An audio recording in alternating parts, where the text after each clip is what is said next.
ng reklamo nila. Yan eh. Alam natin yan. Bakit sa akin hinahabol yung mga hinahabol yan? Sir, ayaw namin na magagamit yung programa namin sa pambubuli. Sir, ma'am, hindi po ako nang Ang bubuli. kinakampihan Totoo namin, lang po. mga inaapi. Ayaw namin Opo. na kami pa yung mga aapi.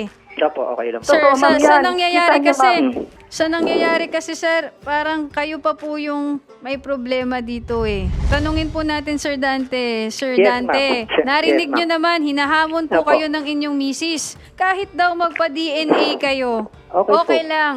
Okay lang po. Ang- Yun po talaga ang gusto ko. Kasi yun talaga po, itinago niya. Nagtataka po ako kasi talaga noon. Talagang bakit itinatago niya sa akin mahigpit Ito pala, yun? sir, Ama para naman para ako. patas din sa aming programa kasi nga, alam Kasi niyo may po, senaryo na po siya maraming nangyari ngayon eh. marami Ngayon. namang, wait lang sir, para patas po sa aming programa kasi marami din pong nangangailangan ng DNA test. Yes po. Sir, para patas tayo. Ayaw naman namin ng mababaw lang ang dahilan ng pag-question ng isang lalaki, gagawin yung excuse yung programa para makapag-DNA test lang.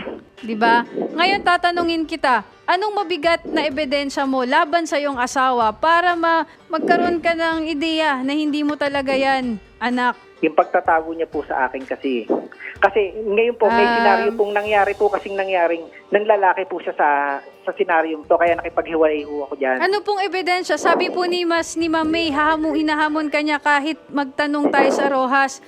Wala. Hindi po, kasi nag-blatter po ako dito sa barangay. Hindi po umaatin yan. May patawag na po yan ng 2020. Paano siya aamin sa isang bagay? Hindi po yan. Nabasa ko po yung blatter nyo, sir. Walang naka-attach na ebidensya. Ito, oh. Actually, Attorney Sam, ito po, meron tayong pictures dyan na nagpa-file po siya ng missing kahit hindi naman po missing si Mrs. Andyan po, nag-post din po siya sa Facebook na nawawala po ang kanyang misis na kahit pa hindi naman po pala nawawala. Oh, sir. Nandito po lahat, Attorney. Meron po Wag tayong po, mga evidence. Tignan nyo po yung ginawa nyo sa misis nyo. Pinost nyo po online. Tinag nyo po ang aming programa. Huwag po tayo basta maniniwala at magpapadala sa kasinungalingan ng babaeng ito dahil sa kanyang panloloko sa kapwa. Maging aware po kayo sa babaeng ito. Sobra po yan. Masakit po yan sa akin. Sir, Ma'am, bakit? manloloko po talaga yan kasi marami po talaga niloko. Kahit dito po, yung niloko po yung tsahin kunan. Totoo yan, May. Fake falsification of document,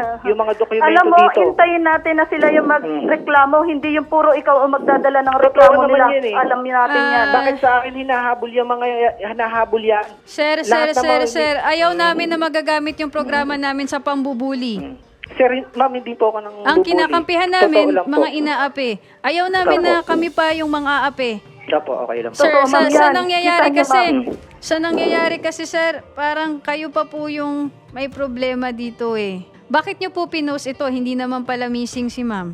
Tapos bakit may alegasyon kayong manloloko siya? Niloko po niya kasi kami. Cyber Niloko po libel yung- to pag nagkataon, sir. Niloko po niya yung tsahin ko kasi po, nung last, nagbibigay po ng pera dyan, pambayad po ng SS, eh hindi po binigay niyan. Ito Pambayad po, ng? SS po. Ano yun? Falsification- Sorry?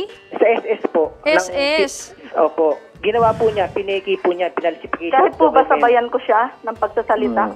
Eh, Hindi po din falsification of document, maiintindihan ako eh. pagpapatunay pa dito yung nanay ko, eto, kapatid ko na talagang legit na yung ginawa mong panluloko sa amin. Bakit po yung Huwag ka na- SSS, andali lang po mister, yung SSS, ano tong SSS na to?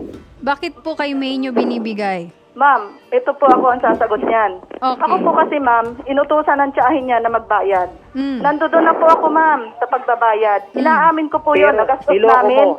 ang Sandali lang, pangbayad. Sir Ginawa Dante. Pakinggan natin si Sir May. Ano po? You'll have your chance. Ma'am, ganito yan. Inamin Yes ko po. po yun, na nagastos ko po ang pambayad. Tumawag po ako sa tiyahin niyan, patawarin niyo po ako, nagastos ko ang pambayad. Bakit? Wala po kaming hanap buhay. Ang asawa ko po, walang hanap buhay. Ako lang po, ang tanging kumakayod. Pero siya pa po ang may ganang maggumanyan sa akin. Habang buhay na ako naghanap buhay para buhayin sila. Pero ano ginawa niya sa akin? Ganyan pang naging kapalit.